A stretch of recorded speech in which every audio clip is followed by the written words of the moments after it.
ao único que é digno de receber a honra e a glória, a força e o poder, ao Rei eterno e imortal, invisível, mas real, a Ele ministramos o louvor, ao único que é digno de receber a honra e a glória, a força e o poder, ao Rei eterno e imortal, invisível, mas real, a Ele ministramos o louvor. Hajime minasan, alguém que desu ka? Como vocês estão? Estamos de volta e nós voltamos para continuar a nossa ministração. Nós estávamos falando sobre o novo céu e a nova terra, sobre o reino prometido, iniciando sobre o novo céu e a nova terra. Falamos de outras versões, essa é a terceira parte da pregação. Acredito que hoje nós entregaremos tudo hoje, se Deus quiser, né? Usamos outras versões, falando do capítulo 21, do versículo 1 de Apocalipse, que diz: "E vi um novo céu, uma nova terra, porque o primeiro céu e a primeira terra passaram e o mar já não existe." Nós fizemos 4 perguntas, nós separamos as palavras-chave, fizemos 4 perguntas. O que acontecerá com a terra antiga ou a terra atual? Ela será destruída. Segunda pergunta: por que a terra será destruída? Por causa do pecado dos homens. Terceira pergunta: como ela será destruída? Ela será destruída com o juízo de Deus, divididos em 2 partes, parcial e total. Parcial com a volta de Jesus Cristo, com o retorno de Jesus Cristo, com os sinais da volta de Jesus e com a volta dele. Com os sinais da volta de Cristo e com a volta dele, parcialmente, e maneira total, ela será lá em Apocalipse, capítulo de número 20, versículo de número 9, né? Aí nós falamos que a destruição é eminente, né? A destruição, ela está prescrita pelos apóstolos, pelos discípulos de Jesus, né? O próprio Jesus falou sobre isso. Os apóstolos apenas reescreveram, ou seja, eles apenas escreveram aquilo que Jesus Cristo falou. Está marcado no livro de Mateus, Marcos e Lucas, né? Lucas foi o único não discípulo de Jesus, foi o único que não foi discípulo de Jesus, ele foi discípulo de Paulo. Jesus Cristo já estava morto quando Lucas veio conhecer a Cristo.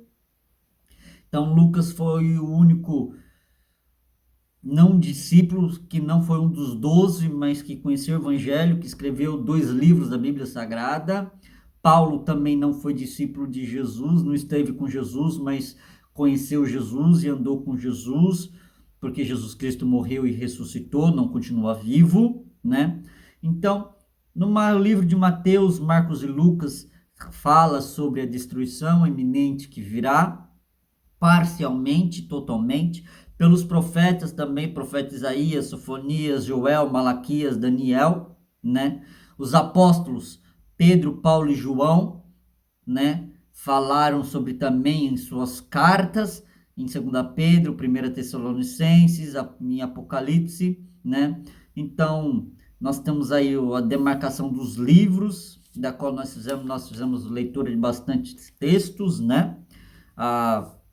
Nós paramos depois que falamos da destruição eminente.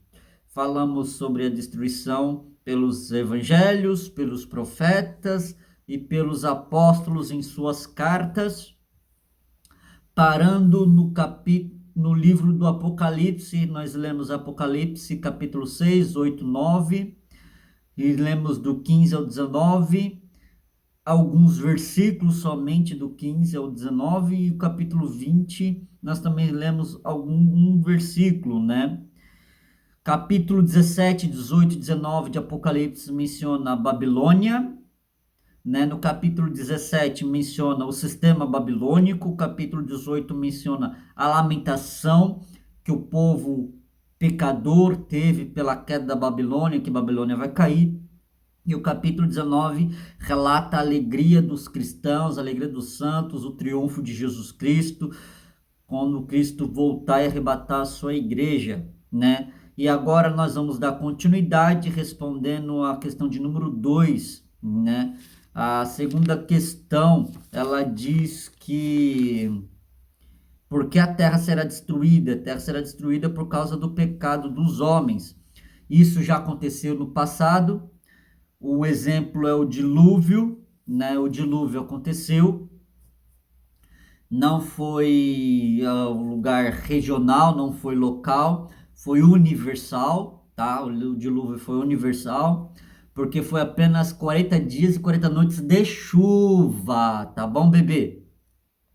Foi 40 dias e 40 noites de chuva sem parar, foram 960 horas de chuva ininterruptas, sem falar que os abismos das águas se abriram, os abismos da terra se abriram, então veio água de cima e água de baixo e ficou tudo coberto, aproximadamente uns 6 metros de profundidade, aproximadamente o pico mais alto da terra ficou submerso a uns 6 metros de profundidade. Já falamos sobre isso quando estava fazendo a maratona do livro do Gênesis, no capítulo de número 7. Inclusive, eu pretendo voltar a maratonar o livro do Gênesis a partir do capítulo de número 8, que nós paramos já faz um bom tempo, e nós vamos recomeçar. Vou recomeçar após eu terminar de pregar sobre o reino prometido, né? E então, já demos a nossa introdução. O dilúvio não vai acontecer mais. Deus prometeu que não irá destruir a terra mais da maneira que ele destruiu, com a água. Então virá uma nova maneira, agora a maneira com fogo, consumindo tudo. Segunda questão, por causa do pecado. Vamos fazer a leitura de Sofonias, capítulo de número 1. Louvado seja o nome santo do Senhor. Livro de Sofonias, capítulo de número 1, versículo de número 17. E angustiarei os homens, e eles andarão como cegos, porque pecaram contra o Senhor, e o seu sangue se derramará como pó, e a sua carne como esterco. Olha a situação dos homens, olha o que acontecerá com os homens. Quando a igreja de Jesus Cristo não estiver mais na terra, só será coisa boa para quem é crente. Só será coisa boa para quem subir no arrebatamento. Só será uma bênção para quem não ficar no arrebatamento. Porque aqueles que ficarem no arrebatamento, quando Cristo arrebatar a sua igreja, quando Cristo arrebatar as virgens prudentes de Mateus capítulo 25, para ir de encontro com a noiva, aleluia, louvado seja Deus, ali as que não tiveram, as loucas que não estão preparadas, até mesmo os crentes que não estão preparados vão ficar juntamente com os ímpios. Na verdade, os crentes que não estão preparados são ímpios, né? Estão na igreja, falam como crente, prega como crente, age como crente, se veste como crente, mas eles são ímpios, porque é que nem aquele hino que diz, tem nada a ver, isso é normal, eita coisinha que faz crente se dar mal. Ímpio não é as pessoas que estão lá fora. Ímpio são as pessoas que estão dentro da igreja, mas tem o pé dentro da igreja e ao mesmo tempo tem o pé no mundo. Ah, não tem nada a ver, isso aqui não tem problema, isso aqui não tem nada a ver, isso aqui não importa, não tem problema ir para o estádio de futebol, não tem problema torcer para time, não tem problema como jogar na loteria, não tem problema de vez em quando dar uma olhadinha ali nas coisas imundas, não tem problema entrar num barzinho. Até as pessoas têm tanta saudade do mundo que inventaram o bar gospel, inventaram o balada gospel, inventaram o carnaval gospel. Todos esses são ímpios e todos eles vão ficar no arrebatamento. O arrebatamento vão vir, eles não vão estar preparados, eles vão ficar e vão sofrer destruições, vão sofrer, vai ser feio, não vai ser bonito. A volta de Jesus Cristo não esteve tão clara, nunca esteve tão perto como está agora nos dias atuais. Vemos aí o que está acontecendo com Israel. Tem vídeo rolando na internet de um corvo que arrancou a bandeira de Israel do mastro. Também tem outro vídeo de um gato que fez a mesma atitude, arrancando a bandeira de Israel. Existem vídeos aí na internet claros e óbvios, e essas coisas não são coisas normais, são coisas anormais, que podem envolver até mesmo sobrenatural. Então, por causa do pecado dos homens, Deus diz: e angustiarei os homens. Deus vai angustiar os homens, e eles andarão como cegos. Eles não ficarão cegos, eles andarão como cegos, ou seja, eles andarão perdidos, sem noção do que está acontecendo. Irão correr para cá, irão correr para lá, procurando uma solução, procurando uma alternativa, procurando uma saída. Não terá solução, não terá saída, não terá escapatória. Por causa do pecado dos homens isso acontecerá. Porque pecaram contra o Senhor. Porque Deus vai angustiar os homens? Porque os homens irão correr para lá e para cá como cegos. Porque pecaram contra o Senhor, e o sangue se derramará como pó. O sangue dos homens serão derramados como pó, e a carne dos homens serão como esterco. A carne dos homens serão derramadas sobre a terra como esterco de boi, como esterco, e o sangue derramará como pó. Ou seja, é isso que vai acontecer com os homens.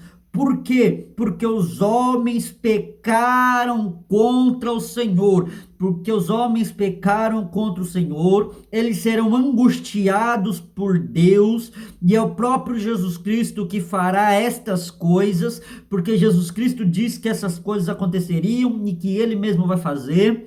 Em Apocalipse, já nós a lemos, que é o próprio Jesus Cristo que irá esmagar as uvas do cálice do furor de Deus. As taças da ira de Deus serão enchidas pelo próprio Cristo. A vindima será feita depois do arrebatamento, primeiro arrebatamento, depois a vindima. Aí vai cair a ira de Deus, Jesus Cristo que irá esmagar as uvas do furor da ira de Deus, e os 7 anjos encherão as 7 taças e derramarão essas pragas sobre a terra. Louvado seja o nome santo do Senhor. E os homens andarão como cegos para lá e para cá, sem alternativa, sem saída, sem saber o que fazer. E o seu sangue será derramado como pó, e a sua carne como esterco. Isaías, capítulo de número 24. Isaías, capítulo de número 24, versículo 5 e versículo 6. Isaías, capítulo de número 24, versículo de número 5 e versículo de número 6. Louvado seja o santo nome do Senhor. Diz assim: na verdade, a terra está contaminada por causa dos seus moradores, porquanto transgridem as leis, mudam os estatutos e quebram a aliança eterna. Por isso a maldição consome a terra, e os que habitam nela serão desolados. Por isso serão queimados os moradores da terra, e poucos homens restarão. Quero enfatizar o versículo 5. Na verdade, a terra está contaminada, a terra está poluída. E eu não estou falando da poluição do carbono que os homens fazem, não estou falando da poluição, dos lixos que os homens jogam no chão. Qual é o problema de você pegar esse papelzinho de bala, colocar na tua bolsa ou colocar no teu bolso quando chegar em casa e colocar no cesto de lixo? Qual é o problema? Qual a dificuldade de você tem de pegar esse pote de Danone que você comeu e esperar achar uma lixeira e guardar na lixeira, jogar dentro da lixeira? Rua não é lixo. Você fica jogando lixo na tua casa, na tua sala, no teu quarto, na tua cozinha. Você sai jogando no chão essas porcaria, você sai jogando lixo pela tua casa. Você faz isso, você não faz. Então toma vergonha na cara e não faça na rua também. E não é esse tipo de poluição, não é esse tipo de contaminação que a terra está contaminada. A terra está contaminada de outra coisa. A terra está contaminada pelo pecado da mentira. A terra está contaminada pelo pecado da pornografia. A terra está contaminada pelo pecado da orgia. Vamos generalizar. Porneia, a porneia envolve tudo que é pornográfico, tudo que é orgia, tudo que é pecado, tudo que é malícia, danças sensuais, essas danças pornográficas, essas danças sensuais, essas coisas pornográficas, essas coisas do maligno, essas coisas diabólicas, essas coisas que são até mesmo, se nós não virarmos os olhos, se nós não fecharmos nossa mente, virarmos os olhos e nos fizermos de cego, nós seremos seduzidos por causa do sistema babilônico. Se nós não virarmos o nosso rosto, se nós não fecharmos os nossos olhos, acabaremos sendo seduzidos por Babilônia, por esses pecados podres, e acabaremos indo para o inferno juntamente com ele, se não vigiarmos na palavra, não clamarmos por misericórdia e fecharmos nossos olhos e virarmos o nosso rosto referente a esta desgraça diabólica que está acontecendo na sensualidade, a sexualidade. O mundo está contaminado, mas roupa não leva ninguém para o inferno, leva. Roupa não leva ninguém para o céu, não leva. Roupa não leva ninguém para o céu, mas para quem é do céu sabe a roupa que usa. Roupa não leva ninguém para o inferno, leva, porque Deus tem contra aqueles que vestem roupas curtíssimas que é menor que uma cueca. Tá usando um short que é menor que uma cueca, um short que é menor que uma calcinha. Esse tipo de roupa pornográfico, sem noção, vaidoso, mostrando ali as partes que não é para mostrar. A terra está contaminada dessas coisas. A terra está contaminada com a traição. A terra está contaminada com a luxúria, com a ganância. A terra está contaminada com coisas que não é para existir, mas infelizmente existem. Nem o reset que aconteceu no dilúvio foi capaz de acabar com estas porcarias infernais, mas tudo isso vai acabar porque Jesus Cristo vem aí de novo para acabar com essas coisas. A terra está contaminada por causa dos moradores, e não é uma contaminação, como eu já disse, de poluição, é uma contaminação de pecado. Os moradores contaminaram a terra com os seus pecados de idolatria. Eles adoram futebol, eles adoram vôlei, eles adoram jogadores de futebol, eles adoram, louvado seja o nome santo do Jesus, imagens de escultura. Tá ali a imagem de escultura, oram e rezam por imagens. A terra está contaminada com estas pessoas, mas a igreja é luz e sal que está aqui por enquanto e logo será retirada, e não haverá mais luz alguma na terra. Como eu já disse, a terra será totalmente desolada. Por causa dos moradores da terra, a terra está contaminada, porquanto transgridem as leis. Os moradores da terra transgridem as leis de Deus, que é contra a morte, que é a favor da vida, estão aí levantando a questão do aborto, então a legalidade do aborto, estão destruindo leis, estão destruindo a Carta Magna do Brasil para levantarem leis para se auto-beneficiarem monetariamente, fisicamente, poderosamente, e para que as coisas diabólicas do maligno venham sobre a terra. Não existe criança trans, deixe as nossas crianças em paz, arrependam-se enquanto é tempo. A terra está contaminada por causa dos moradores, porque eles transgridem a lei, mudam os estatutos e quebram a aliança eterna. Eles mudam os estatutos, eles pegam aquilo que não é para mudar, aquilo que é imutável. Homem é homem, mulher é mulher, macho com fêmea, fêmea com macho.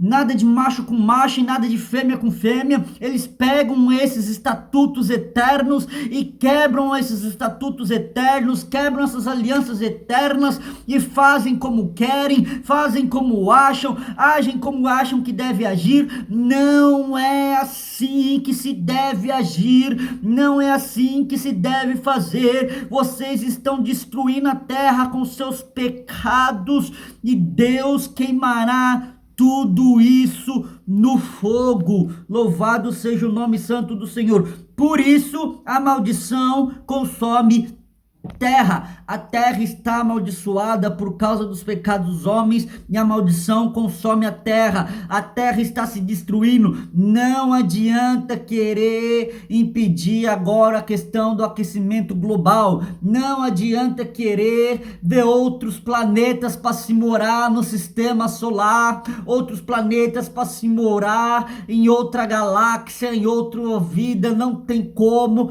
não adianta procurar outro lugar para se morar, porque todo o sistema solar, toda a galáxia, todo o universo entrará em colapso. Deus vai destruir tudo, primeiro parcialmente com a volta de Jesus e depois totalmente após o milênio. A maldição, e os que habitam nela serão desolados. Os que moram na terra serão desolados. Deus irá desolar os moradores da terra. Por isso serão queimados os moradores da terra. Os moradores da terra serão queimados. Todo aquele que aceitar a marca da besta, todo aquele que aceitar a marca da besta serão queimados no fogo. Só aquele que não aceitar a marca da besta e do anticristo sobreviverá à destruição e o juízo de Deus.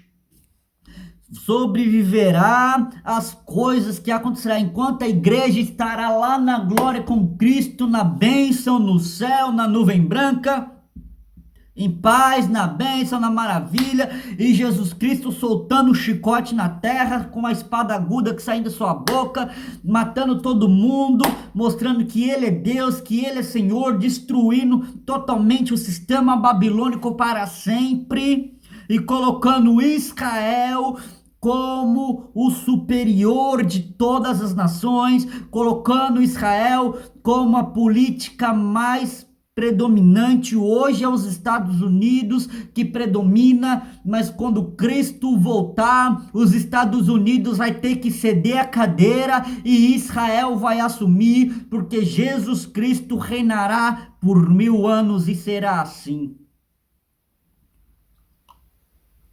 Aqueles que não forem queimados, aqueles que não forem destruídos, porque não aceitaram a marca da besta, mas ainda ficaram depois no evento do arrebatamento, eles ainda terão uma oportunidade, ainda viverão, sobreviverão, mas todo aquele que aceitar a marca, o sistema da besta, não pode comprar, não pode vender, não pode trabalhar, não pode receber, não pode comprar, não pode fazer transferência bancária, não pode pagar Netflix, não vai poder pagar a internet, não vai poder entrar no Facebook, não vai poder entrar no TikTok, não vai poder entrar no Kawaii, não vai poder entrar no YouTube, não vai poder entrar nas redes sociais, não vai poder publicar fotinha de biquinho no Instagram, não vai ter nada disso, porque para ter todas essas coisas não vai ter Sky, não vai ter canal de esportes, não vai ter luz, não vai ter água, não vai ter botijão de gás, não vai ter carro, não vai ter gasolina, não vai ter moto, não vai ter nada disso, a não ser que roube, a não ser que adquire através de uma situação, mas caso for isso, por bem não haverá, a não ser aqueles que têm a marca, e todos aqueles que não tiver a marca serão presos, serão perseguidos, serão mortos pelo sistema, porque a imagem da besta, que são os robôs, eles farão todos se prostrarem diante da besta e a sua imagem, mas aquele que não prostrar e não aceitar a marca, o sinal, ainda sobreviverá. Mas todo aquele que se prostrar à imagem da besta e aceitar o sinal, será queimado, diz a palavra de Deus. O próprio Deus disse isso. E poucos homens estarão.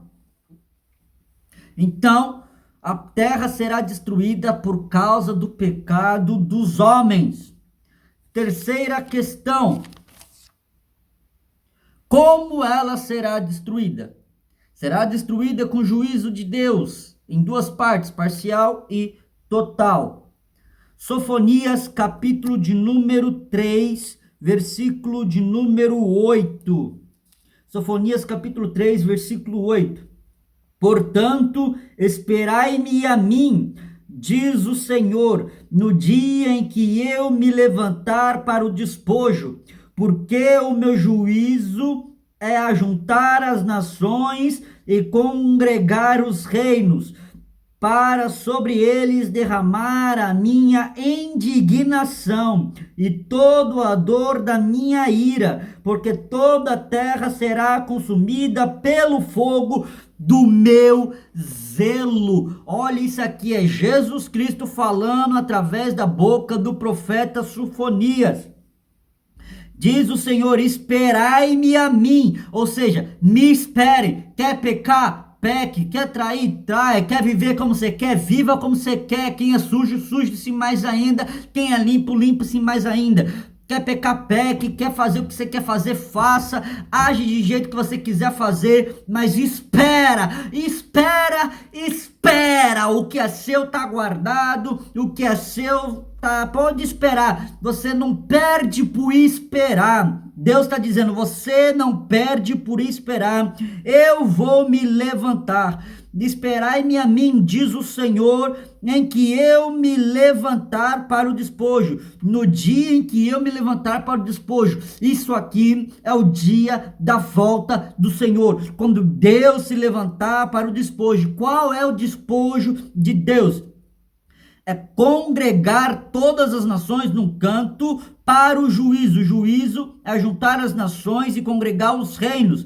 Todos os reinos, todas as nações estarão reunidas para eles derramar a minha indignação. Ou seja, Deus vai derramar a indignação dele. Deus não é um ser mitológico, ele é uma pessoa que está acima, que transcendeu. Ele é antes, ele é depois, ele veio primeiro e não haverá outro além dele. Nós somos imagem e semelhança dele. Ele é um ser vivo que tem sentimentos e ele está indignado com o que está acontecendo com a terra. Ele está indignado com o que está acontecendo com os habitantes da terra, até mesmo com muitas igrejas que se diz cristãs evangélicas. Deus está indignado e ele irá derramar a indignação dele com a dor de ira, com muita ira e muita indignação, e a terra será consumida pelo fogo do zelo de Deus. Deus é amor, sim, mas ele nunca deixou de ser fogo consumidor. Deus é amor, mas o zelo do fogo do Senhor será derramado sobre a terra e a igreja estará lá no bem bom. Aleluia! E os moradores da terra, por causa do pecado, serão desolados. Aleluia! Parte A, Deus dizendo que vai fazer, do versículo que nós acabamos de ler. A parte A, Deus dizendo que vai fazer. Já na parte B, antes do milênio, selos, trombeta, taças da ira de Deus. E a parte C do versículo após milênio, Apocalipse capítulo 20, versículo 9b. Então, este versículo 8, ele está separado em 3 partes. Porque esperai por mim, diz o Senhor, no dia em que eu me levantar para o despojo. Porque o meu juízo é congregar as nações, aleluia, para os despojos. Aqui, a parte A, Deus está dizendo que vai fazer. A parte B, porque o meu juízo é juntar as nações e congregar os reinos, para que eles derramar a minha indignação, a todo o ardor da minha ira. Então, isso aqui é a parte B, antes do milênio, selos, trombeta, taças da ira de Deus, e após o milênio, porque toda a terra será consumida pelo fogo do meu zelo. Apocalipse capítulo de número 20, versículo 9, a parte B. Louvado seja o nome santo do Senhor.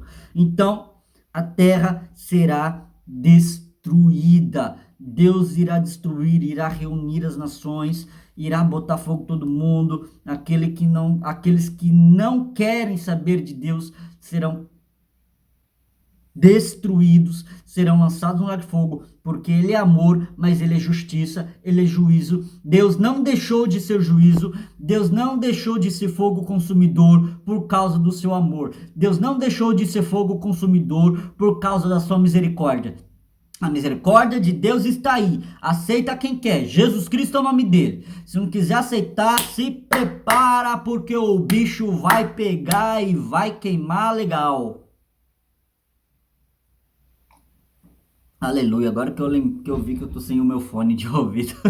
Eita glória. Dando continuidade, aleluia. Quarta questão. Novo céu, nova terra. Aqui nós acabamos a nossa introdução. Eita, introdução grande, né? A minha intenção é falar sobre o novo céu e a nova terra. Até agora foi a introdução. A introdução deu 2 partes, mais essa parte.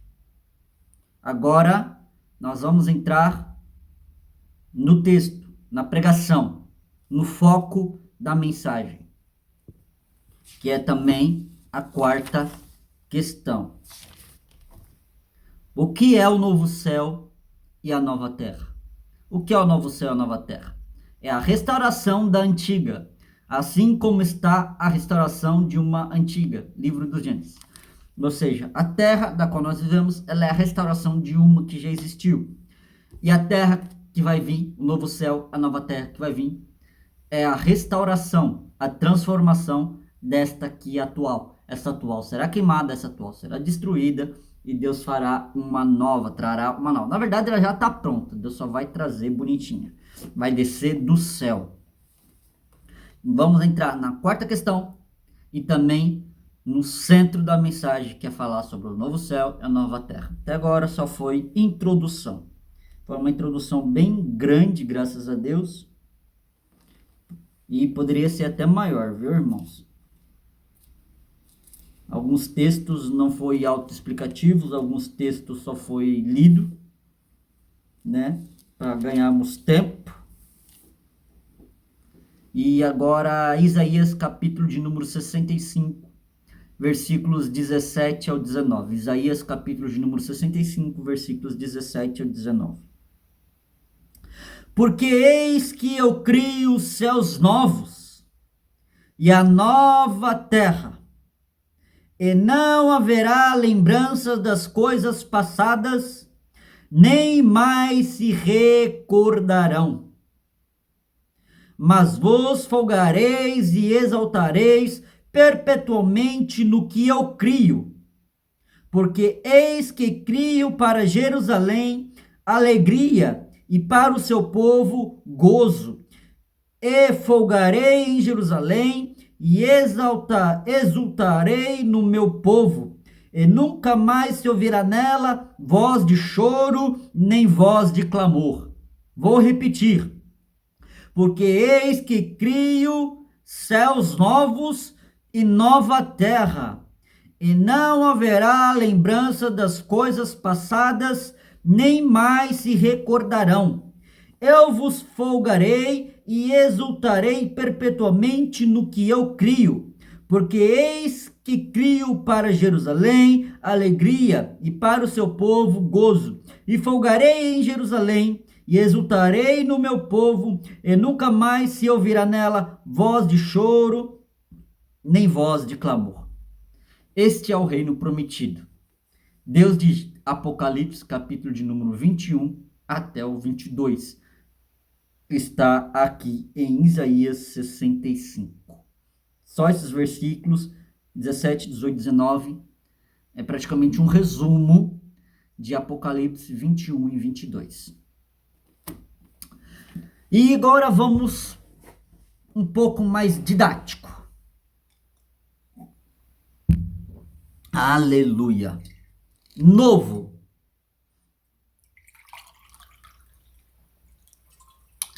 A palavra novo, usado no original, a palavra novo, usada no original grego, para quem não sabe, a Bíblia do Novo Testamento foi escrito em grego, tá? Gênesis a Malaquias foi escrito em hebraico. De Mateus a Apocalipse foi escrito em grego, tá bom? É claro que com a versão da Vulgata, também conhecido como Septuaginta, que quer dizer 70 livros, né? Tem algumas coisas aí. Por exemplo, o latim. A Vulgata, a Septuaginta, ela é uma língua latina e nós vamos falar dela também. Estamos falando agora do novo céu e da nova terra. Novo. A palavra no original grego usada novo é kainon. Kainon. Quando o apóstolo o apóstolo João, o apóstolo do amor, escreveu o livro do Apocalipse, escrevendo a revelação do livro do Apocalipse, lá na ilha de Patmos, quando ele foi escrever o capítulo de número 21, claro que os capítulos foram introduzidos bem depois, né? Quando ele está narrando aquilo que ele viu, narrando os acontecimentos futuros, a palavra que ele usou para novo, no grego foi kainon. Guarda essa palavra, kainon. No latim, novus. A palavra no latim novus, quando foi traduzida para a Septuaginta, quando foi traduzida para a Vulgata, que quer dizer popular, novus. A palavra utilizada ali em Apocalipse capítulo 21, no latim foi novus. No grego foi kainon. Essas palavras significam que nasceu, apareceu recentemente, que está na parte inicial de um processo, de um ciclo, de um desenvolvimento, sem uso, feito recentemente, que ainda não foi utilizado, que começa, que sucede. Então, a palavra novo que o apóstolo João utilizou, que também quando foi traduzido para o latim, tanto a palavra kainon quanto a palavra novus no latim, ela significa que nasceu. Ou seja, eu vi um novo céu e vi uma nova terra. Este novo céu, essa nova terra que ele viu, é aquele que nasceu, apareceu recentemente, que está na parte inicial de um processo, ou na parte inicial de um ciclo. E este ciclo é a eternidade. Este ciclo é eterno, não terá fim. De um desenvolvimento, ou seja, novo céu, nova terra que foi desenvolvido recentemente, sem uso, não tem uso nenhum, ninguém usou. Quem vai estrear esse novo céu e essa nova terra são os santos de Deus. desde Gênesis até o final de Apocalipse, todo aquele que tiver o nome escrito no livro da vida serão estreantes desse novo céu e dessa nova terra. Todo aquele que tiver o nome escrito no livro da vida, desde Adão e Eva até o fim do milênio, todos que tiveram o nome escrito no livro da vida serão os estreantes, irão estrear a terra. Ela não tem uso nenhum ainda. Feito recentemente, que ainda não foi utilizado ainda, mas será e será eternamente, e será uma maravilha, porque Cristo estará lá. Que começa, ou seja, que começa, iniciou, que sucede. Olha que palavra interessante, que sucede. Sucede é aquilo que vem depois, ou seja, tem esse copo cheio e vem o que sucede. O que sucede? Uma garrafa cheia, por exemplo, né? Então, aquilo que sucede, aquilo que vem depois de algo que já existiu. Ou seja, essa terra que já existe vira algo depois. O novo céu, a nova terra sucede a atual. A palavra sucede vem do latim succedo. Meu latim, meu grego é um pouco não, muito ruim, mas tem um pouquinho de paciência, tá? Vamos prestar atenção, vou dar um foco aqui. A palavra sucede, ela vem do latim succedo, que é o mesmo que sucesso. Olha aqui, presta atenção. A palavra sucede tem origem no latim succedo, que é o mesmo que sucesso, ou seja, sucede ou sucesso tem praticamente a mesma origem no latim. Por que o latim? Porque a língua atual da qual nós falamos, ela tem origem no latim. As línguas atuais das quais nós falamos têm origem latina, muitas delas têm origem latina, muitos dos verbos, muitos dos vocabulários, muitas das palavras têm origem no latim. Então devemos considerar muita coisa na palavra em latim. Então, sucede é o mesmo que sucesso, tem a mesma origem, succedo. Sucede e sucesso tem a mesma origem, com a mesma palavra de origem, succedo. Ocupar o lugar de outro, vir depois, substituir. Sucede, sucesso é ocupar o lugar de outro, sucede, ou seja, a novo céu, a nova terra vai ocupar o lugar dessa terra da qual nós habitamos atualmente. Vir depois, vai vir depois, ainda tá chegando, tá vindo, vai vir, essa aqui vai acabar e vai vir uma nova maravilhosa, sem pecado, sem dor, sem choro, sem pranto, sem nada.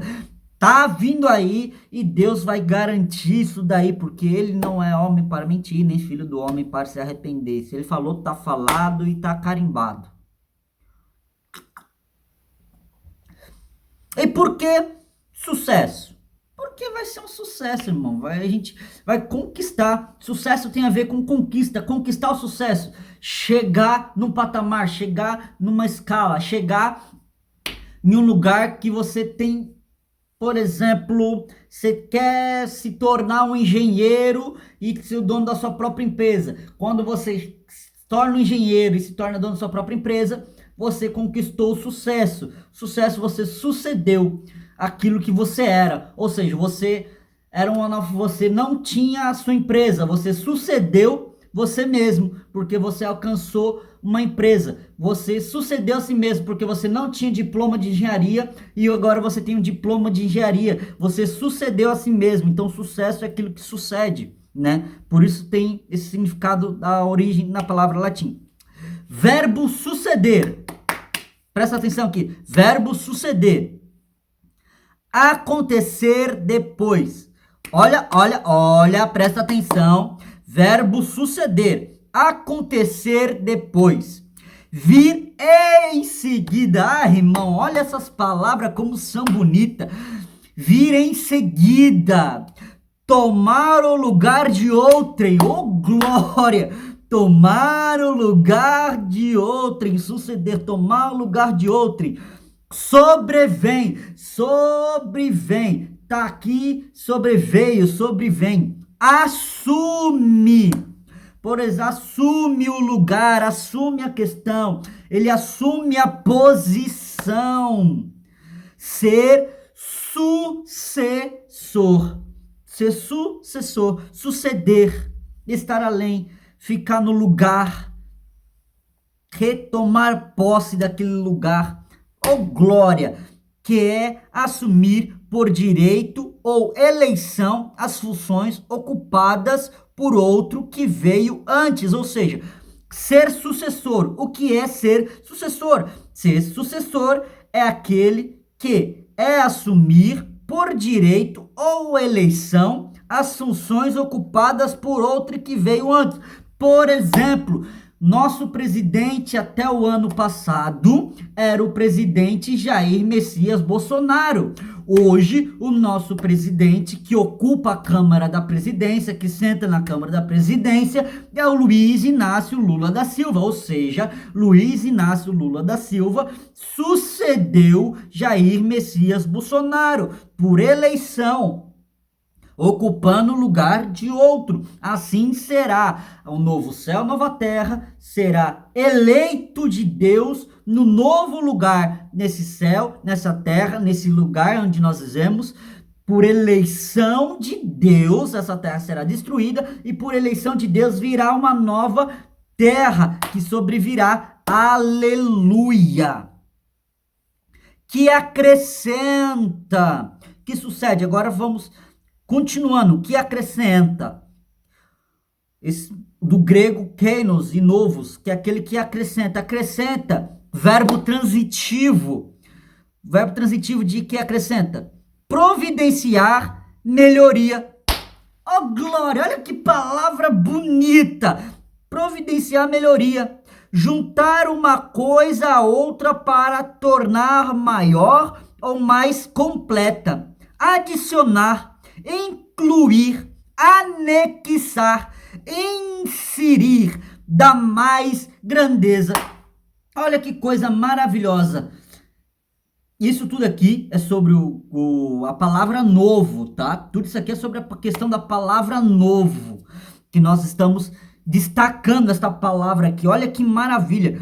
Providenciar melhoria. Então, novo céu, nova terra que virá é uma melhoria que vai estar sobre esta aqui atual, que irá se juntar, irá fazer coisas melhores, que é a maior e mais completa, porque será santa, está incompleta por causa do pecado, será santa, será adicionado, será incluso, será anexado, será inserido, dar mais grandeza, que acrescenta, a palavra acrescenta, dá mais grandeza. Então, novo céu, nova terra, virá para cá, e de acordo com a origem da palavra novo, também inclui a palavra que acrescenta, que no seu verbo transitivo é o que nós acabamos de falar. Continua falando do novo, vamos continuar falando do novo, que passou por transformação ou renovação. Olha só que palavras maravilhosas, que passou por transformação ou renovação. Lembra de Apocalipse capítulo 20, versículo 9b, que a terra foi totalmente destruída com fogo do céu, e ali o novo céu, o novo céu, a nova terra é uma renovação. Aleluias, louvado seja Deus. Adjetivo, agora vamos falar dos adjetivos dessas palavras, das quais nós acabamos de mencionar, que se acrescenta ao que já existe, renovado, reformado. Olha só, transformação ou renovação, no seu adjetivo é que acrescenta o que já existe. Esse novo céu, essa nova terra será destruído e será acrescentado um novo céu, uma nova terra. Ou seja, renovada, ela será renovada, vai descer um novo céu, uma nova terra do céu, que irá reformar, restaurar, renovar. Olha que palavras maravilhosas, irmão. É muita coisa linda e maravilhosa, irmão. É coisa boa demais. Agora nós vamos enfatizar a palavra passaram. Nós já enfatizamos a palavra novo. Até agora nós enfatizamos a palavra novo. Agora nós vamos enfatizar a palavra passaram. Não se preocupe, nós já estamos encerrando, para a glória de Deus.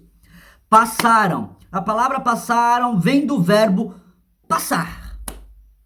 É o mesmo que mudaram, modificaram. Olha que palavra bonita, modificaram. Deixar para trás. Olha só que palavras bonitas, o significado de passaram. Vem do verbo passar, que é o mesmo que mudaram. Deus vai mudar essa terra, vai vir uma terra maravilhosa, mudada, modificada. Essa atual será deixada para trás e vai vir uma melhor e mais bonita, mais grandiosa, maravilhosa, sem pecado, sem choro, sem dor, sem pranto, sem agonia, maravilha, sem injustiça, sem injustiça. Verbo transitivo, mudar de situação. Olha que palavra bonita no verbo transitivo, mudar de situação. Essa terra será mudada de situação. Ela é pecadora, está contaminada e virá uma terra santa e abençoada. Maravilha. Verbo transitivo indireto prenominal. O que é isso? Eu não faço ideia, mas... Oh, glória! Isso aqui é pesquisa, irmão. Isso aqui é fruto de pesquisa, tá bom? Isso aqui é fruto de pesquisa, isso aqui é fruto de horas pesquisando, anotando, passando a limpo.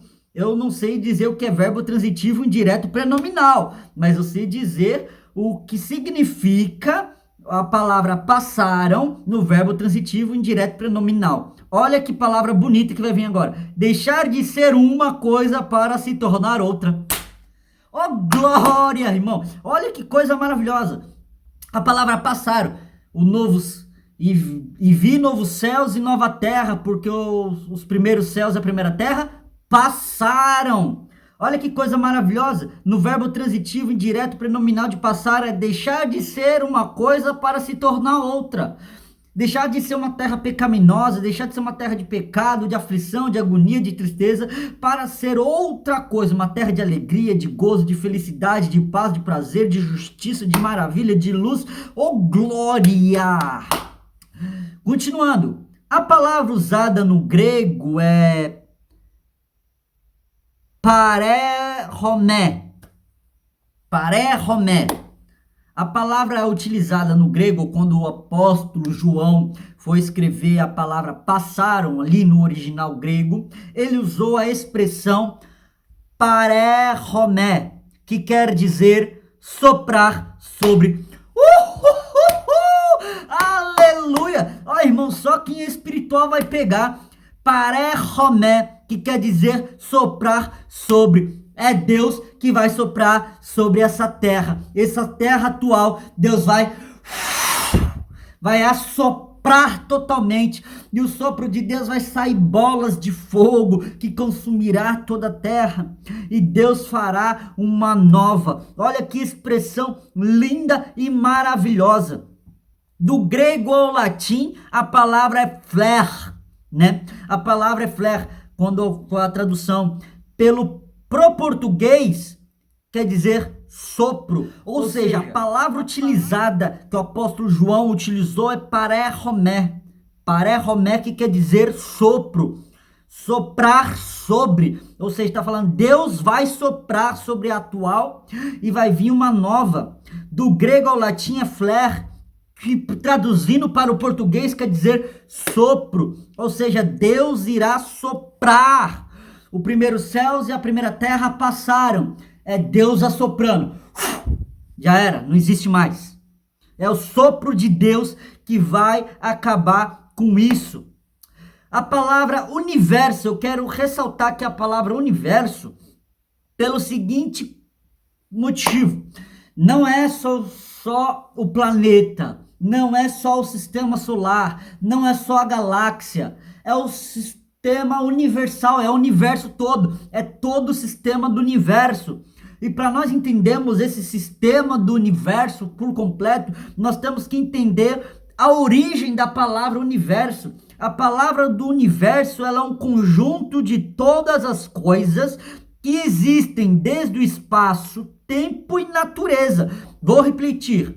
Universo é um conjunto de todas as coisas que existem desde espaço, tempo e matéria. Tudo que envolve espaço, tudo que envolve tempo e tudo que envolve matéria está relacionado ao universo. Então, o tempo não mais vai existir, porque Deus é eterno, e quem estiver nesse novo céu, nessa nova terra, será eterno juntamente com Deus, será eternizado com Deus, viverá eternamente em alegria, em beleza, bonança. Não haverá choro, não haverá mentiras, não haverá trapaço, é só alegria, só coisa boa, não haverá tristeza, é uma vida eterna de alegria, de triunfo, de luz, de paz.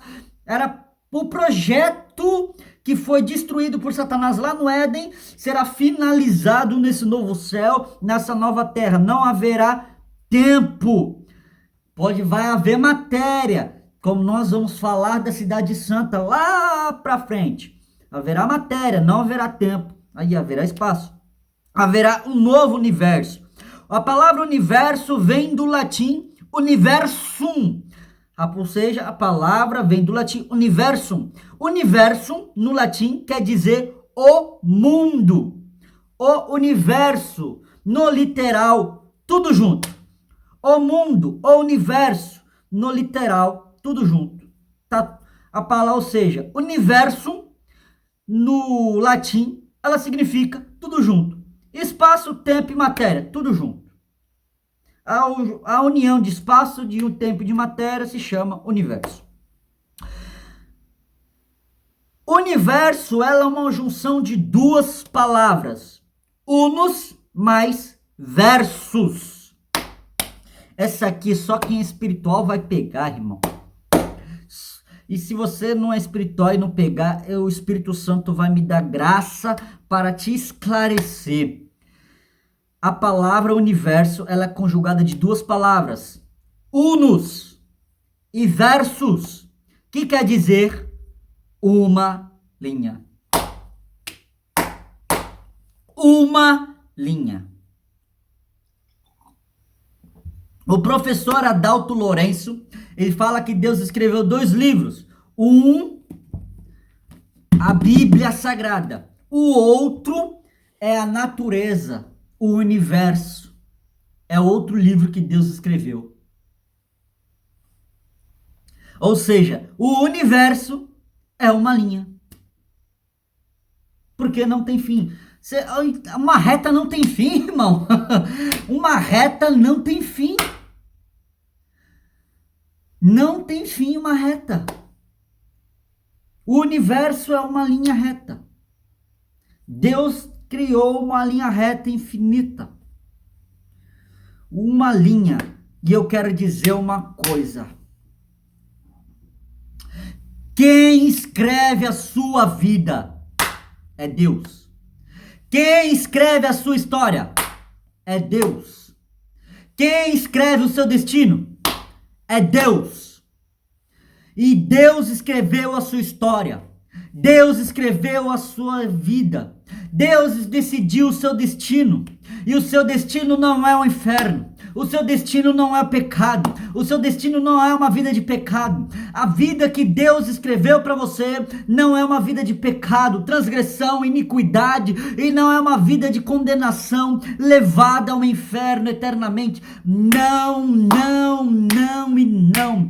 A vida que Deus escreveu para você é uma vida de alegria, é uma vida de paz, sem tristeza, sem lágrima, sem dor, sem agonia, sem desrespeito, sem uma pessoa desconfiada, se pode confiar em alguém ou não pode confiar em ninguém. É uma vida repleta de confiança, onde você está firme que ninguém vai te trair, que ninguém vai te abandonar e você pode de fato confiar cegamente. É esta vida que Deus escreveu para você, uma vida de vitória, uma vida de bênção, uma vida de alegria, uma vida de bonança, uma paz eterna, uma alegria eterna, juntamente com o próprio Deus ao seu lado, em carne e osso, e você vendo ele face a face. Aleluia! Essa é a história que Deus escreveu para você. Deus escreveu uma história de vitória, uma história de conquista, uma história de alegria, uma história de bênção, uma história eterna de felicidade eterna junto dele, no céu com ele para sempre. No universo é uma linha onde Deus escreveu a sua história. No entanto, Deus te deu a caneta nas suas mãos. Deus escreveu a sua história. Deus tem a sua história escrita bonitinha. Livre de pecado, livre de tentação, livre de condenação. E ele pegou a caneta e deu na tua mão. Deus tem uma história linda para você, mas ele deu a caneta na tua mão. Essa caneta se chama livre-arbítrio. Você faz o que você quiser da sua vida. Você faz o que você quiser da sua história. Você pode totalmente mudar o rumo da sua história. Você pode totalmente mudar o seu destino. Você estava destinado ao céu e você pode mudar o seu destino para o inferno. Com as suas atitudes, com as suas ações, com as suas blasfêmias, com as suas pecaminosidades, com seus ideais profanos e pecaminosos e com suas ideologias de Satanás entronizadas em você. Porque você tem o livre-arbítrio de escolher o seu destino, vida eterna, ou seu destino, condenação eterna. O destino está nas tuas mãos. É você que decide se vai ser condenado ou se não vai ser condenado. Deus já estabeleceu. Depende de você viver como Deus estabeleceu e herdar a vida eterna, ou viver como você quer e aí ir para o inferno. A decisão é sua. Veja bem. Muitas das vezes o diabo pode tomar essa caneta de você. Ninguém quer uma história de tristeza. Ninguém quer uma história de agonia. Ninguém quer uma história de infelicidades. Ninguém quer uma história onde você será condenado, onde você irá sofrer eternamente. Ninguém é trouxa de querer sofrer. Ninguém é idiota de querer sofrer. Ninguém é. No entanto, você pode dar liberdade para o diabo roubar a caneta. O diabo é um ladrão. Ele veio ensinando para roubar, matar e destruir. E ele pode roubar essa caneta de você. Se você vacilar, ele rouba essa caneta de você. E o diabo pode acabar escrevendo para você. Você acha que você está escrevendo a sua história. Eu vivo como eu quero, eu faço o que eu quero, do jeito que eu quero. Não é você que está escrevendo essa história. É o diabo que está escrevendo essa história para você. Você está sendo fantoche de Satanás. Você está sendo fantoche do diabo. Vivendo em porfias, pecado de lascívia, luxúrias, pecado da porneia, alcoolismo, fumo, drogas. Você acha que está vivendo como quer? Não é. Você não está vivendo como quer. Você está vivendo como o diabo quer que você viva. Você está vivendo como o diabo quer que você viva. Porque assim o diabo consegue te levar para o inferno, juntamente com ele. Seu lugar não é no inferno, seu lugar é no céu do lado de Deus. O seu lugar é no céu à direita de Deus, não é no inferno junto com o diabo, não. Não é a história que Deus escreveu para você. Não é a história que Deus quer para você. Mas o diabo está escrevendo sua própria história. Você está cego pelo diabo. Você está cego, mudo, não está enxergando, não está ouvindo. E está sendo fantoche de Satanás. Está sendo marionete de Satanás. No fumo, no álcool, nas drogas, na pornografia, nos vícios, nos jogos. E com isso, o diabo ganha e te leva para o inferno, fazendo o seu destino para o inferno. Mas você ainda tem o poder de tomar essa caneta da mão do diabo, porque quem te deu foi Deus. Se você clamar a Deus, se você clamar a Jesus, Jesus Cristo vai agir em seu favor. Jesus Cristo vai agir ao seu respeito, vai tomar a caneta que está na mão de Satanás, vai cortar essas cordas da qual Satanás te faz de marionete, de fantoche, e vai te dar a verdadeira liberdade através do Evangelho, e você terá o seu nome escrito no livro da vida, e poderá entrar nessa cidade pelas portas, no reino prometido, Deus da fundação dos séculos, que está preparado para os santos de Deus, para aqueles que têm o nome escrito no livro da vida. É Deus que escreve. Deus já determinou o seu destino, tanto o bem quanto o mal. Agora quem escolhe é você. Deus já determinou o seu destino no bem, vida eterna com ele. Deus já determinou o seu destino no mal, condenação para o inferno. A decisão é sua. Deus já escreveu a sua história, tanto no caminho do bem, tanto no caminho do mal, tanto na vida eterna com ele, tanto na vida eterna com o diabo. Deus já escreveu. Agora depende de você tomar a decisão de escolher diabo ou Deus, céu ou inferno, morte eterna, agonia eterna ou vida eterna, paz eterna com Deus. A decisão é tua. Se você, eu não consigo ser crente, eu não consigo me libertar, eu não consigo deixar o álcool, o cigarro, o fumo, não consigo. É para isso que existe Jesus Cristo. É para isso que Jesus Cristo veio à terra como homem. É para isso que Jesus Cristo sofreu na terra como homem. É para isso que Jesus Cristo agonizou na cruz do Calvário, para te dar liberdade, para te salvar, para te libertar.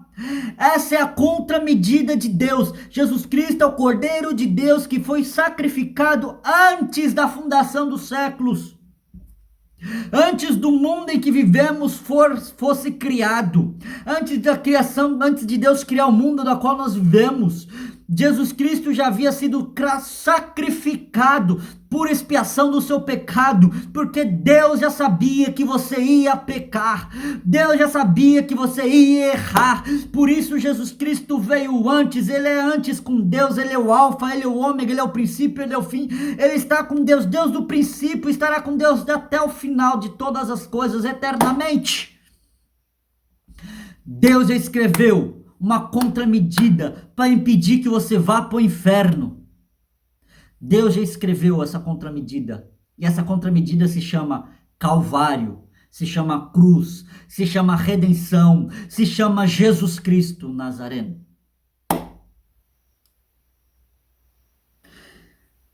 Existirá um novo sistema, um novo universo, uma nova linha que Deus já escreveu. Deus só vai assoprar.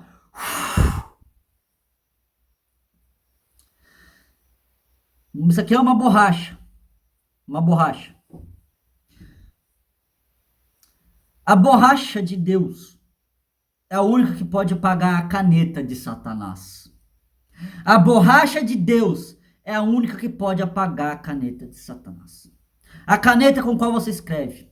Essa história de pecado, pornografia, álcool, drogas, novela, vícios, todo tipo de vício, tudo aquilo que afasta de Deus, tudo aquilo que parece que é bom, mas leva a caminho de morte, tudo aquilo que parece maravilhoso, mas leva a condenação. Deus vai pegar essa história,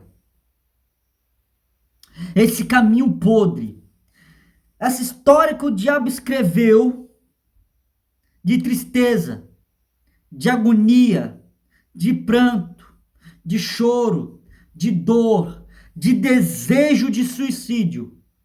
Se você entregar a sua vida na mão de Deus agora, Deus vai passar uma borracha. A Bíblia diz que Deus perdoa os pecados, lança no mar do esquecimento e não se lembra mais dele. Os pecados que Deus perdoou, ele não se lembra mais. Ele é tão poderoso que ele se auto faz esquecer. Ele pega, eu vou esquecer desse pecado. Joga para trás e não se lembra mais. Porque Deus não olha para trás. Deus não fica com uma vara de anzol pescando os pecados. É o diabo que fica no mar do esquecimento pescando os seus pecados. Para te acusar, para jogar na tua cara, o diabo. Mas Deus, esse homem fez esse tipo de pecado. Deus, é mesmo? Eu não sabia, eu não lembrava mais desse tipo de pecado.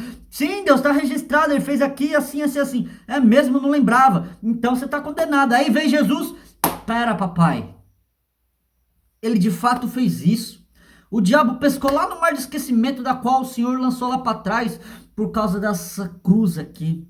Por causa do meu sacrifício na cruz, o Senhor fez questão de lançar para trás, não se lembrar mais. Aí Deus, é mesmo? Tá perdoado pelo sangue de Jesus Cristo. O Deus vai passar uma borracha nessa vida de tristeza, de agonia.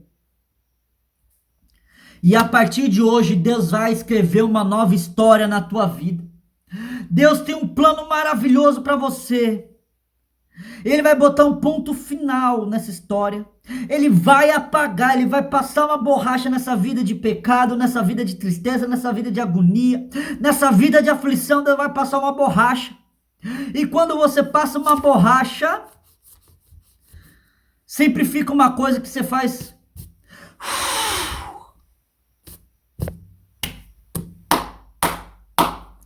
Quando você passa uma borracha, você precisa assoprar.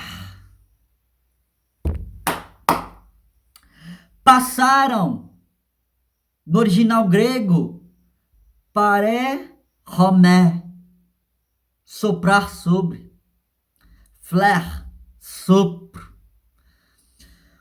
O antigo céu, a antiga terra, Deus vai passar uma borracha. Terra de tristeza, terra de agonia, terra de pecado, terra de infelicidade, terra de traição, terra de luxúria, de injúria, terra de injustiça. Deus vai passar uma borracha e vai assoprar tudo isso para bem longe. E tem uma nova história escrita por Deus. O universo vem de unos e versos, uma linha escrita por Deus, onde Deus vai escrever uma nova história de trindade, de bênção, de alegria, de paz, sem choro, sem pranto, sem preocupação, sem boleto para pagar. Não vai ter boleto para pagar lá no céu, não vai ter boleto para pagar, não, porque ninguém vai ficar em dívida, não vai ter ninguém para enganar, não vai ter ninguém para te passar a perna, não vai ter ninguém para te seduzir ao erro, ao engano, não vai ter juros, não vai ter nada, não vai ter inflação.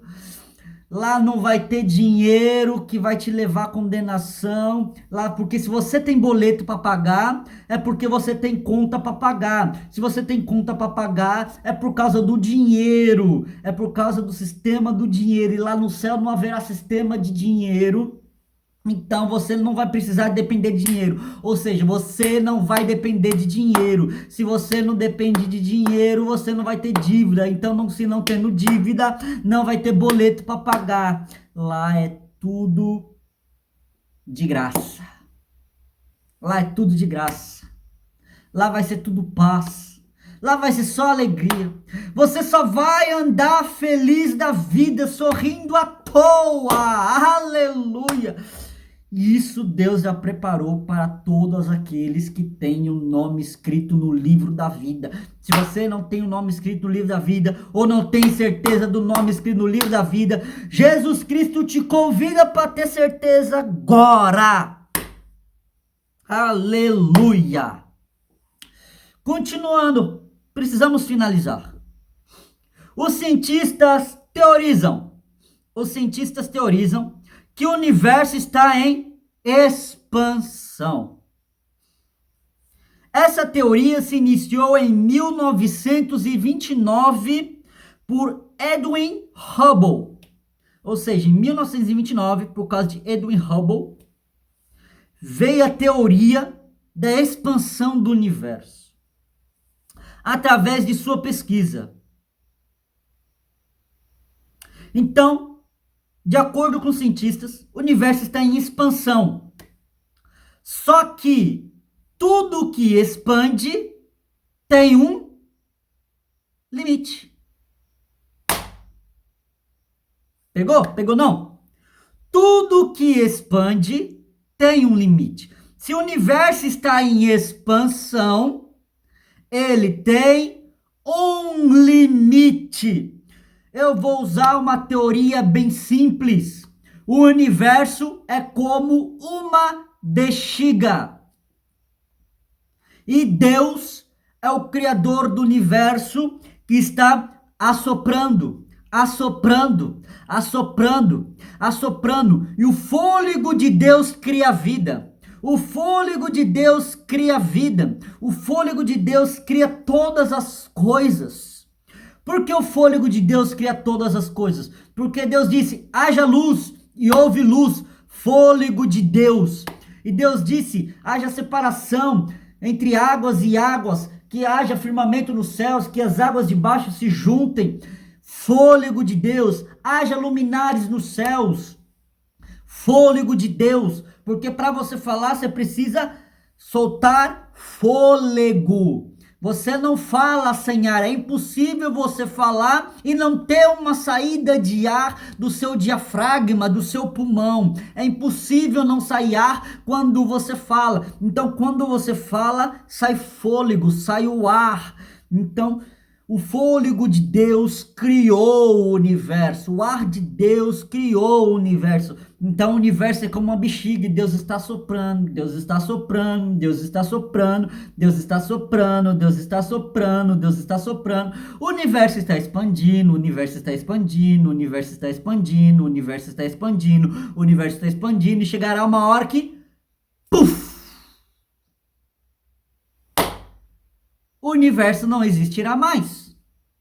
O universo acabará. Apocalipse, livro do Apocalipse. Aleluia. Apocalipse, capítulo de número, aleluias, 20. Apocalipse, capítulo de número 20. E vi um grande trono branco, a partir do versículo 11, vamos ler. E vi um trono branco, e que estava assentado sobre ele, cuja presença fugiu a terra e o céu, e não se achou lugar para eles. Aleluia! Irmão, pega isso aqui, irmão. Pega isso aqui.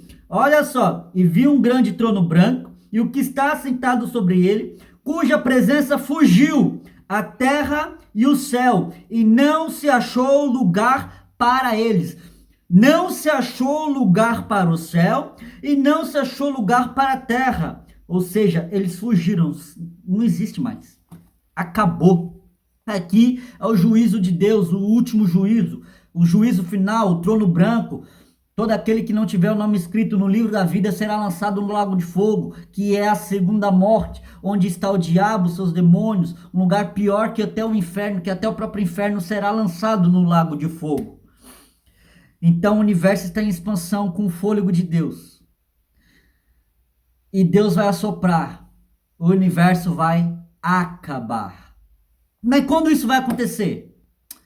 Então nós temos um ponto de interrogação, 1000 anos e um ponto de interrogação. Por quê? Porque o milênio irá acontecer quando Cristo estabelecer o seu reino. E nós não sabemos quando isso vai acontecer. Ponto de interrogação. Não temos uma data. E após o milênio, o diabo será solto, porque o diabo estará preso durante o milênio.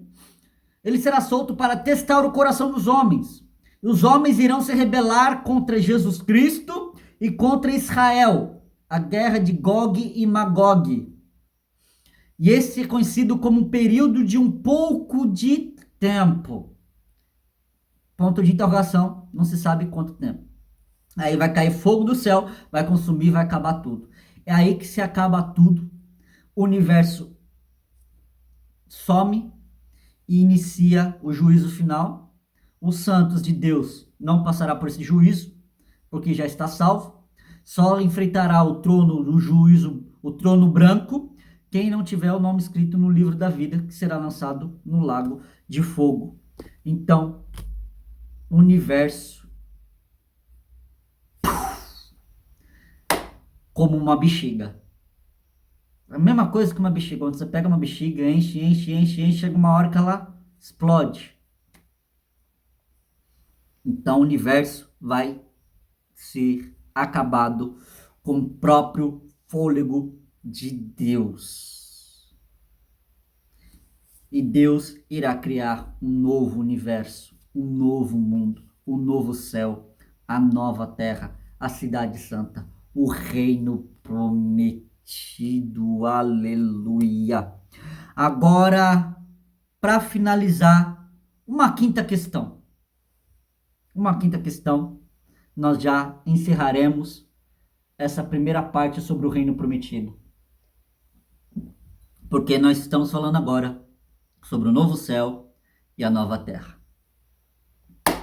Qual o objetivo de Deus nisso tudo? Sobre tudo aquilo que eu falei aqui agora. Sobre tudo aquilo que você ouviu.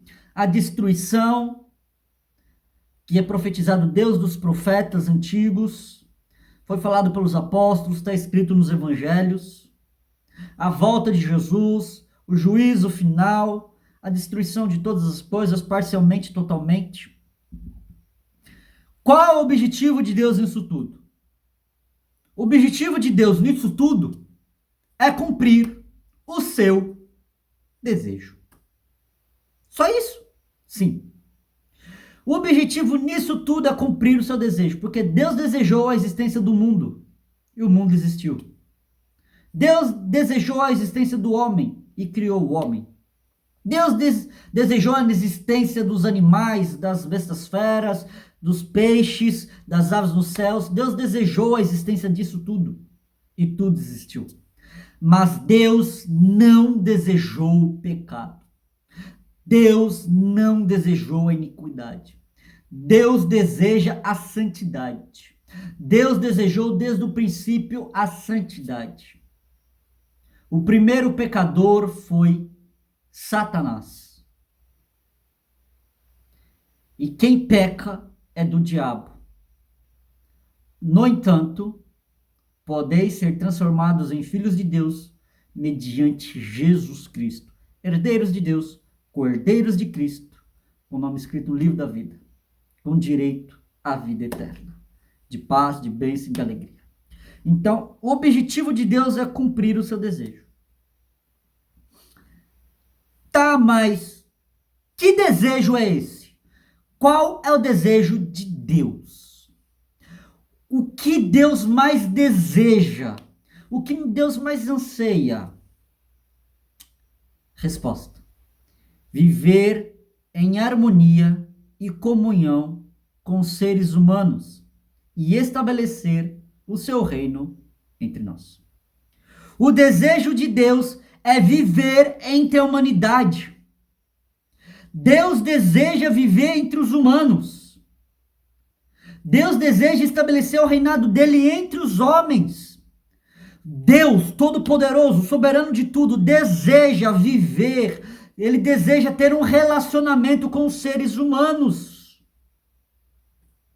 E isso é óbvio, Deus de Gênesis capítulo 1 e 2 e 3. Deus, os primeiros capítulos de Gênesis, isso fica óbvio. Porque Deus fez o homem do pó da terra, a sua imagem, a sua semelhança. Assim o Deus fez, macho e fêmea os criou. E depois nós vemos como Deus criou o homem, como Deus criou a mulher. Como foi o processo da criação do homem, o processo da criação da mulher. Primeiro veio o homem, a mulher veio depois no processo de criação. E Deus descia no jardim do Éden para falar com Adão na viração do dia. Deus vinha se comunicar com Eva, Deus vinha se comunicar com Adão, ter um relacionamento, uma harmonia, uma amizade. Porque ninguém é igual a Deus. Ninguém é semelhante a Deus. O primeiro idiota que quis ser semelhante a Deus e estabeleceu o seu trono acima de Deus, Deus expulsou lá do céu, hoje está lá condenado para o inferno. Satanás. Ele era anjo. Era o anjo mais belo, mais formoso, mais poderoso. Aí o poder subiu para a cabeça, tentou destronar Deus e Deus tirou o que ele tinha de belo e condenou ele. Agora ele não é mais o que ele nunca é, nunca mais vai ser o que ele foi. E eternamente será condenado ao inferno. Mas com a humanidade é diferente. Deus pegou uma matéria orgânica, passageira, deteriorável, para fazer eu e você. Para fazer você e eu. Para fazer nós. Nós, isso, eu, nós. Deus nos fez com as próprias mãos. Deus não precisou fazer nada com as mãos. Tudo que ele fez, haja isso, haja aquilo, aconteceu isso e aconteceu aquilo. Mas o ser humano, do pó da terra, formou um boneco sem vida. E o sopro de Deus entrou pelas narinas e o pulmão. E das narinas foi para o cérebro, do cérebro, umas foi para o cérebro, outras foram para os órgãos internos, coração, pulmão, e o organismo começou a funcionar. O coração começou a bombear. O pulmão começou a trabalhar, o diafragma começou a trabalhar, e todo o sistema começou a trabalhar, o cérebro começou a trabalhar, e o homem se tornou um ser vivente. Então, veja só. O desejo de Deus é estabelecer o seu reino entre os homens. Porque Deus conversava com Adão e Eva, mas o pecado separa o homem de Deus. Deus quer se comunicar com nós. Deus quer ter uma relação conosco, mas ele não consegue por causa de uma barreira gigante chamada pecado. Deus é santo, Deus é puro, Deus não se contamina. E para o homem se comunicar com Deus, para o homem ter uma relação com Deus, para o homem ter um relacionamento com Deus, ele precisa ser santo. Mas é impossível o homem ser santo sem a ajuda de Deus. O homem tentando ser santo com Adão, comeu da fruta. O homem tentando ser santo com Noé, se embebedou e a de sua descendência criou a Torre de Babel. O homem tentou ser santo. Abraão mentiu.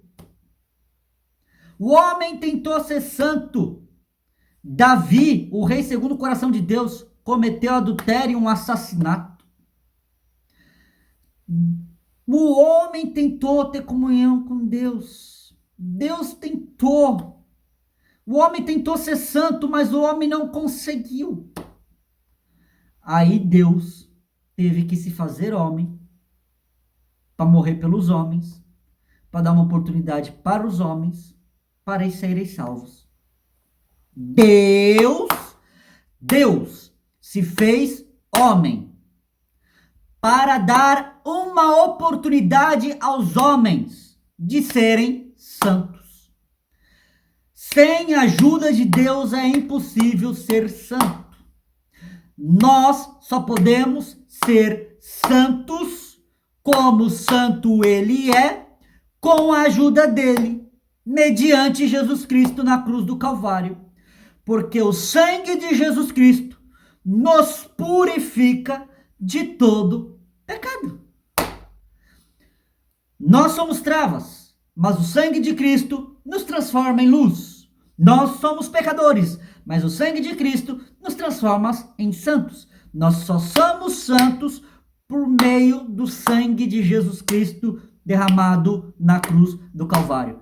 Nós não podemos ser santos sozinhos.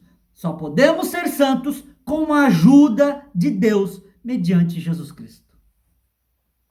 E com isso, nós sendo santos, nós nos tornando santos, nós podemos ter um relacionamento com Deus.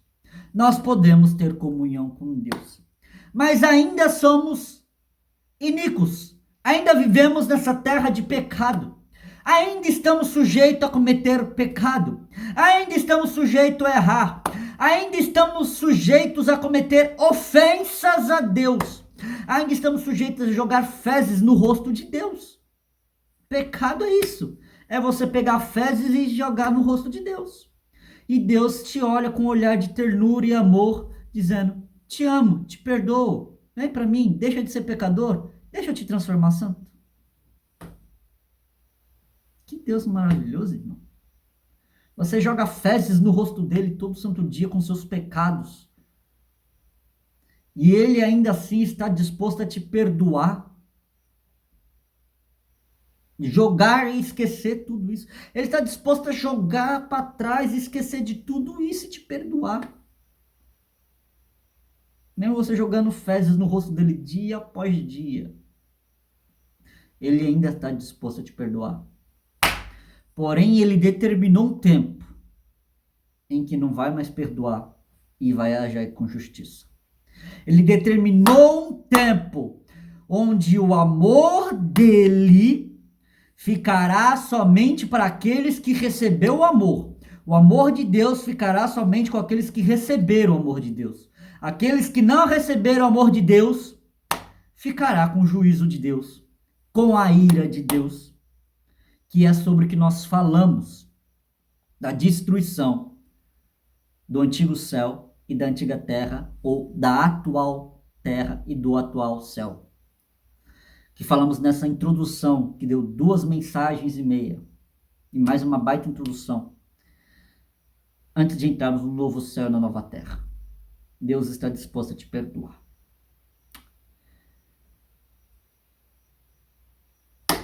Para finalizarmos, Apocalipse, capítulo de número 21. Apocalipse, capítulo de número 21, versículo de número 3. E vi uma grande voz do céu que dizia: eis aqui o tabernáculo de Deus com os homens, pois com eles habitará, e eles serão seu povo, e o mesmo Deus estará com eles, e ele será o seu Deus. Versículo 22. E nela não vi templo, porque o seu templo é o Senhor, Deus Todo-Poderoso, e o Cordeiro. Versículo 23. E a cidade não necessita de sol, nem de lua, para que nela resplandeça, porque a glória de Deus a tem alumiado, e o Cordeiro é a sua lâmpada. Versículo 24. E as nações andarão à sua luz, e os reis da terra trarão para ela a sua glória e honra. Apocalipse, capítulo 22, versículo 5. E ali não haverá mais noite, e não necessitará de lâmpada, nem de luz do sol, porque o Senhor Deus os alumia, e reinarão para todo sempre. Versículo 4. E verão seu rosto, e na sua testa estará o seu nome. Aqui são os versículos que declara que Deus quer estabelecer o seu reino com os homens. O desejo de Deus é ter comunhão com a raça humana. O desejo de Deus é ter harmonia com a raça humana. E está claro nos versículos das quais nós lemos. No novo céu, na nova terra, nós teremos comunhão plena com Deus. Veremos o seu rosto, o seu nome. Nós estaremos sempre com ele. Não haverá mais pecado, nem trevas, nem dor, nem pranto, nem choro, nem nada disso. Este é o novo céu.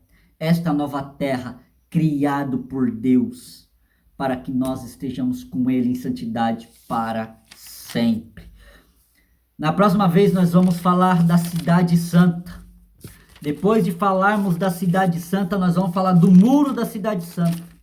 Depois de falarmos do muro da cidade santa, nós vamos falar sobre o centro da cidade.